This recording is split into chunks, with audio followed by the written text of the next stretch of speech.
let me introduce you to the project that I have been allegedly working on for some time, and it is true, I have on and off, that I've already filmed some preliminary playtesting for, but a lot of that was choppy and kind of exploratory and wasn't really very insightful for anybody except the people in it.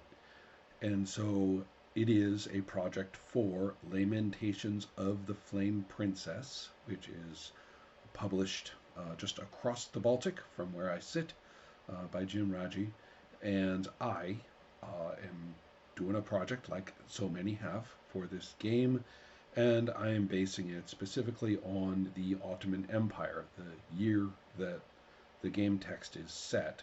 And this is at least now, I don't know if it's always been, but at least now it's standardized at 1630. Jim has been going in kind of a naturalistic direction after a few kind of do as thou wilt works from others. He likes to focus on a fairly naturalistic presentation of the historical era, and magic and so on is basically occult awfulness that intrudes upon it. So it's not a fantasy setting with magic in it. It's more like, well, what's 1630 Europe like with awful badness happening magically? So this is great, and I said, why are you involved in that weird little spit of land, that postage stamp of the world when the center at the time that is a mere periphery for is just over there, a stone's throw to the east. We should be doing this in the Ottoman Empire. And Jim said, sure. So I am taking that very far. I'm saying, all right, we're going to the Ottoman Empire. We're going to be playing characters in it to whom it is native, and we are going to treat this as our setting. And I'll stick with it, that magic and whatnot. I mean, it's not a magical land and exotified. No, this is magic crops up in badness.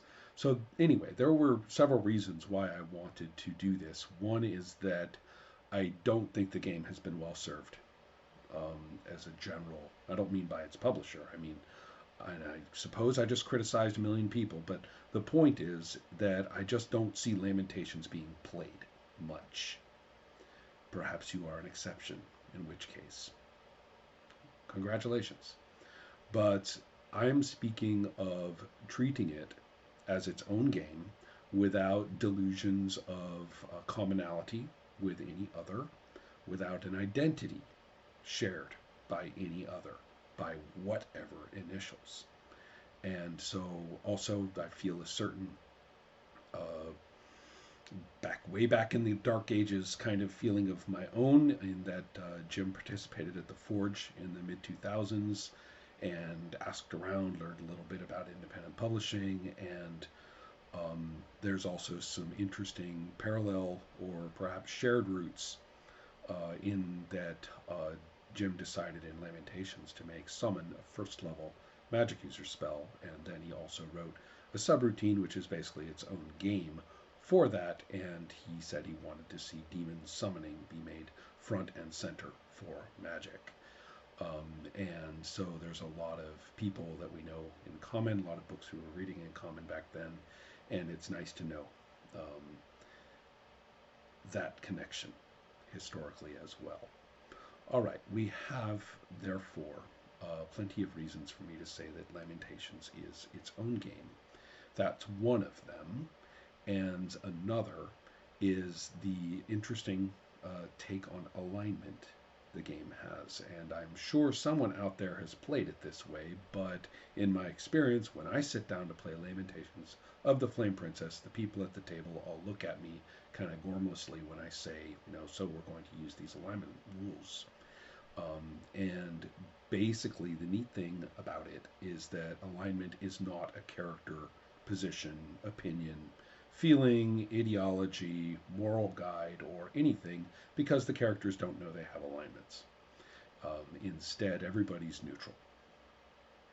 Anybody you would think of as a person is neutral. And that's it. That's sort of part of being a person. Now, there are two other alignments. One is lawful, one is chaotic, and the these are the way the universe looks at you. So alignment is the dungeon master's problem, not the player's point of attention at all. By the way the universe looks at you, if you are lawful, you have a destiny. It is ordained. It is guided. It is forcefully encouraged, and it may or may not be anything you want. And then if you are chaotic, you are, a bit unstable relative to the universe, and all sorts of weirdness and all sorts of distorted violations of reality occur because of you and to you. So, as it also happens, of the very few character classes, two of them are required to have alignments besides neutral. Magic users must be chaotic. I'd like you to think about that just for a minute. Then the clerics must be lawful. Now, these are some very interesting points. Instantly, the phrases that I'm using, even the words, magic user, cleric, and these words for the lawful and chaotic alignments, they carry such baggage and such weight that if you just look at them on the page, a million things jump to mind, which are simply nothing to do with what I just said. The characters don't know they have alignments. And whatever the alignment is has nothing to do with the moral outlook, goals, comportment, or preferences of the person. Nothing. So this is kind of interesting. It throws into high relief as well. Oh, by the way, since they don't know they have, alignments, then how on earth do they know each other has alignments? Because they don't. You see, all these interesting little assumptions have to get kind of flensed out. So, as it turns out, though, as time went by, Jim decided that the halfling, the dwarf, the elf, and all that kind of stuff kind of had to go, because again, he was like, this is 1630 Europe, and what am I doing with that stuff again? And I wholeheartedly agree. And so that's one thing. I'm not using those. And then also he decided to do away with clerics. And looking at his rules, I'm looking at the rules and I'm like, these are kind of boring. The cleric is really not a very interesting character. There's not much there. There's some really cool pictures of these sort of hardcore religious fanatics. We've got the 30 Years' War, we got Puritanism over there in the British Isles, we got all kinds of stuff going on that's whacked. But aside from that, we don't really seem to have much about being a cleric character class that's very interesting. And I said, well, I want to work with law and I want to work with clerics a lot. And Jim was like, I was getting rid of those. And I was like, not in this book, you're not. So that's something I want to work with quite a bit. Another aspect of the game is worth mentioning, which is character class. In Lamentations, non-player characters don't have character classes and they don't have levels. If you want a human who happens to be a badass of some sort and magical or divine in some way, just use a monster block. And that's what they are. That's what it is. So your player characters are literally different people. They are, if you will, privileged. They are larger than life. They are more important. They level up. There are several aspects to this that are worth recognizing. Oh, well, let's just clarify. So that means that if there's some guy who lives in a tower and throws lightning bolts by casting spells and has food in his beard and, does all that stuff, he may be a wizard in the game. That's fine. But he's not a player character class type magic user.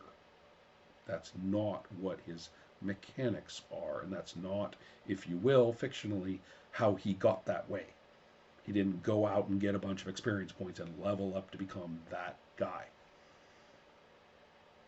You have to really separate that out in your mind. The player characters' mechanics and their designations as character classes are simply not naturalistic elements of the setting that any and all similar beings in the setting also obey.